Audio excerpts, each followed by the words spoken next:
Hello, I'm Edwin Newman. Welcome to the Lucy Jarvis Classics.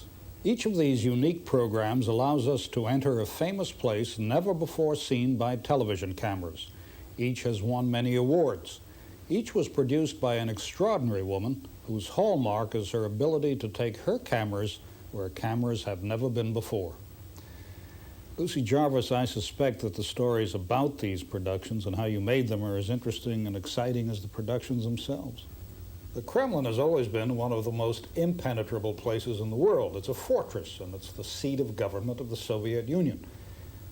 Lucy, how did you ever pierce the Iron Curtain and prevail on the Russians to let you in? You were the first producer to make a film there. Well, that's quite a story, and one of the most exciting adventures of my life. I first met Nikita Khrushchev when I was covering President Kennedy's visit to Vienna. I told the premier I wanted to film the Kremlin. 1 year later, he sent word that he was expecting me in Moscow on June 23rd. It happens to be my birthday, and I certainly didn't know he was going to do that. So you went to Moscow. But I have the feeling, in fact, I know things didn't always happen as quickly there as you would have liked them to. You're so right. I sat there for 2 months, and then I went to a party at the Austrian embassy and ran into Khrushchev again. This time, I was speaking in Russian. I used my time to study the language. And I asked him why I had to wait so long, and he corrected my grammar. And then suddenly he said, "You and your crew can come in next Monday. Bring your director." So I left Moscow for Paris on a Wednesday to pick up my director, Johnny Peters. However, when I went to the Russian embassy in Paris for our visas back into Russia, they said they'd never even heard of us. But I wasn't giving up. Johnny and I got on the Air France plane without visas, he kicking and screaming, and flew to Moscow. You weren't afraid that you might wind up in Siberia? Well, actually, when we arrived, the militia gave us a hard time. But it was Sunday, and they couldn't reach their superiors.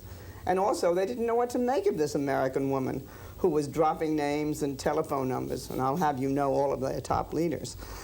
I took them out of a book. So they put us in a building, a holding center overnight, and in the morning, my director and I were bailed out by Andrei Gromyko. Now, I remember, Lucy, you were shooting your film in the Kremlin during the Cuban Missile Crisis. Right. And at one point, NBC News became very worried because they couldn't reach you. That's true. Normally, we worked all night after the Russians went home. One night, they didn't leave, and I was very annoyed. And the next day, our American ambassador, without revealing the full story, simply said, "President Kennedy and Khrushchev were having an argument." After the film was completed, I discussed that whole episode at the White House. And Kennedy said, "Didn't you know, Lucy? I told Khrushchev that night, if he took the missiles out of Cuba, I promised I'd get Lucy Jarvis out of the Kremlin." A fair exchange. Maybe we ought to be sending you back for renegotiations. Well, we did develop a relationship with the Russians of sorts. And the film itself was shown to special audiences all over the Soviet Union. It was a reward for their good activities. Now we're going to have our own reward. We're going to view one of the most impressive documentaries ever made, The Kremlin.